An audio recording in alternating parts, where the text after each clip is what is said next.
ವಿಶ್ವವಿದ್ಯಾಲಯವಾಗಿ ಎಲ್ಲ ಗಣ್ಯಾತಿಗಳಿಗೆ ಮತ್ತು ಕಾರ್ಯಕ್ರಮವನ್ನು ಆಯೋಜನೆ ಮಾಡಿರ್ತಕ್ಕಂಥ ಎಲ್ಲ ಮಹಾದೇವಿಗೆ ನಾನು ಅಭಿನಂದನೆಗಳನ್ನು ಇಂದು ಸಲ್ಲಿಸುತ್ತೇನೆ.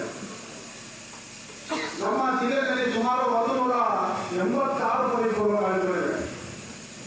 ನಮ್ಮ ಇಲಾಖೆ ಏನು ಹೇಳ್ತಂದ್ರೆ ಪಾಲಕರ ಸಭೆಗಳನ್ನು ಮಕ್ಕಳ ಪ್ರಗತಿಯ ಬಗ್ಗೆ ಚಿಂತನೆಯನ್ನ ಮಾಡಿ ಮಕ್ಕಳ ಪ್ರೋಗ್ರೆಸ್ ರಿಪೋರ್ಟ್ ಅನ್ನ ಪಾಲಕರಿಗೆ ಕೊಡಬೇಕು ಅಂತಕ್ಕಂಥ ಒಂದು ನಿಯಮ ನಮ್ಮ ಪದವಿ ಪೂರ್ವ ಶಿಕ್ಷಣ ಇಲಾಖೆಯಲ್ಲಿದೆ. ಆದರೆ ಸುಮಾರು ಕಾಲೇಜುಗಳಲ್ಲಿ ಪಾಲಕರಿಗೆ ಸಭೆ ಕರೆದರೆ ಬಹಳಷ್ಟು ಜನ ಪಾಲಕರು ಕೊಡೋದಿಲ್ಲ. ನಿಜವಾಗ್ಲೂ ಕೂಡ ಇವತ್ತು ಎಲ್ಲಾ ಪಾಲಕರು ಈ ಕಾರ್ಯಕ್ರಮದಲ್ಲಿ ಭಾಗವಹಿಸಿರಲ್ಲ, ನೀವೆಲ್ಲರೂ ಕೂಡ ಅಭಿನಂದನೆಗೆ ಅರ್ಹರು. ಪಾಲಕರು ಯಾಕೆ ಪಾಲ್ಗೊಳ್ಳಬೇಕು ಅಂದರೆ ಮಕ್ಕಳ ಶೈಕ್ಷಣಿಕ ಪ್ರಗತಿಯಲ್ಲಿ 3 ಜನ ಪಾತ್ರ ಪಾಲ್ಗೊಳ್ಳಬೇಕಾಗುತ್ತೆ. ಬಾಲಕ, ಪಾಲಕ ಮತ್ತು ಶಿಕ್ಷಕ.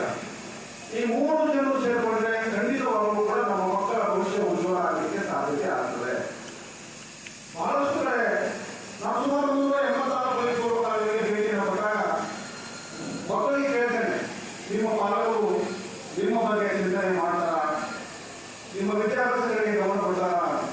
ಸಾಮಾನ್ಯವಾಗಿ ಬಹಳಷ್ಟು ಕಾಲೇಜುಗಳಲ್ಲಿ ಬಹಳಷ್ಟು ಕಡೆಗಳಲ್ಲಿ ಪಾಲಕರು ಮಕ್ಕಳ ಒಂದು ಪ್ರಗತಿಯ ಬಗ್ಗೆ ಗಮನ ಕೊಡಲಿಕ್ಕೆ ಆಗೋದಿಲ್ಲ. ಕಾರಣ ಏನು ಅಂದರೆ ಅನೇಕ ವಿದ್ಯಾರ್ಥಿಗಳು ನಮ್ಮ ಸರ್ಕಾರಿ ಕಾಲೇಜಿಗೆ ಬರ್ತಕ್ಕಂಥ ಮಕ್ಕಳು ಬಡ ರೈತರ ಮಕ್ಕಳಿರ್ತಾರೆ, ಕೂಲಿ ಕಾರ್ಮಿಕರ ಮಕ್ಕಳಿರ್ತಾರೆ, ಎಲ್ಲೋ ಕಾರ್ಮಿಕರ ಮಕ್ಕಳಿರ್ತಾರೆ.